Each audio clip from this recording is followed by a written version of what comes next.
we move into the next slide, this is reflected, sort of this trajectory of the types of employee resource groups that popped up throughout history.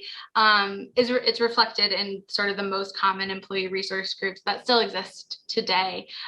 This is from a survey, a report done by Mercer.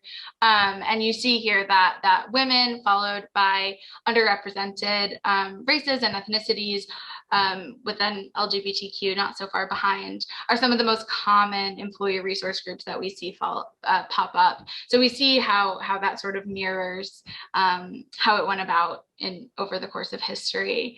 And as Courtney mentioned, identity exists, diverse identities exist along, a really, really wide spectrum here. And so we see, like, even towards the bottom, there's their mention of adoptive parents, elder care responsibilities, interfaith. So when we're talking about diversity and identity, we're not just talking about gender or sexual orientation or race or ethnicity. We're also talking about those life experiences, because people have different life experiences that require, a community and a need for belonging within the workplace. These types of identities are impacted in different ways within the workplace. So just a little fun fact to see, where the most common ERGs are, and also maybe the first ERGs that are likely to emerge in your organization if you don't have employee resource groups. Employee resource groups tend to be grassroots initiatives. So you might have, women coming forward who are saying, we really need a network together. We need a group of a way to build community, right? And the same for these other groups. That's the most likely demographics to see pop up first, with these other ones more specific coming up a bit later on. Yeah. And then also, I just want to note here too that this is pre-pandemic. So I'm wondering, just positing here, I wonder if there's going to be greater prevalence of the working parents or elder care responsibilities, especially as we're seeing that need come up. I know we get questions about this a lot, about, how do we support more flexibility within the workplace? And that's a lot of times driven by these groups. Well, yeah, over the past 2 years, whatever it is, we've seen how important these identities are in a way of working parents or caregivers, right? In a way that maybe was more invisible before. And so I do wonder what the statistics are, more recently. That would be really cool to look at. Yeah, maybe we should do that. Okay. Or someone can do that. Someone can do that. We could do that, Courtney. We can do that. Okay. So I just want to also give why are we talking about ERGs? So, okay, they're super popular. Everyone does them. There's all these groups that they can be a part of, but I want to also offer us kind of an idea or perspective of what ERGs or why they're so important. Here's a quote that Anna and I both really like, and I think a lot of people at Seen at Work relate to, and I hope you do too. But it says, the best ERGs create a safe environment where employees can discuss challenges, voice concerns, and work on self-actualization through community contribution. Now, that is a lot of big phrases that I don't know why I keep skipping. So sorry about that. It's like flashing.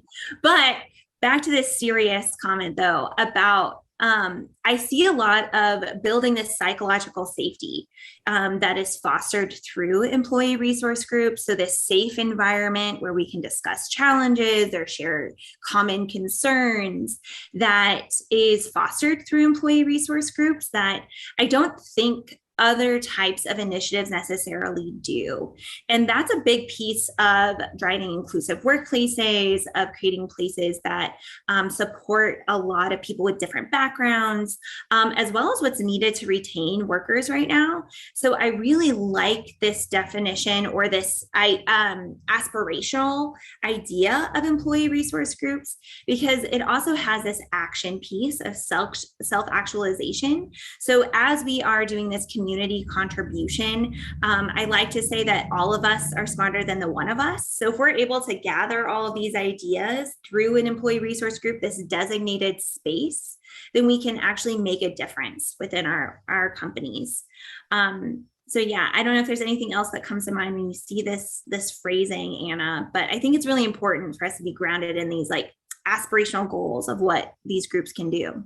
Totally. And I think, again, and I mentioned this earlier, but the really central component of community, identity-based community as the central focus of employee resource groups, because there's a lot of research around, being the only of someone, the only woman in a room, the only LGBTQ person in a room, et cetera. And the sort of emotional distress and the negative consequences that can come with that. And so building a community of people with a shared identity, as well as people who are, actively committing to be allies to that community, is really what helps build this safe environment, and engage in this aspirational, dream of the purpose of employee resource groups. Okay. If you liked what you saw and liked what you heard about employee resource groups, there is a ton more where that came from. Please join us for our upcoming ERG Leadership Bootcamp. My colleagues and I will be facilitating a 6-week-long blended learning experience where we can help you to launch an employee resource group or take your existing ERG to the next level. We'll be doing everything from panel discussions to office hours to online video lessons and downloadable resources for you to reference well after the 6-week program is over. So click on the link below to learn more and to sign up, because registration closes on June 21st, so secure your spot while there's still one available. The program starts on June 28th, and we would love to have you. Cannot wait to see you there.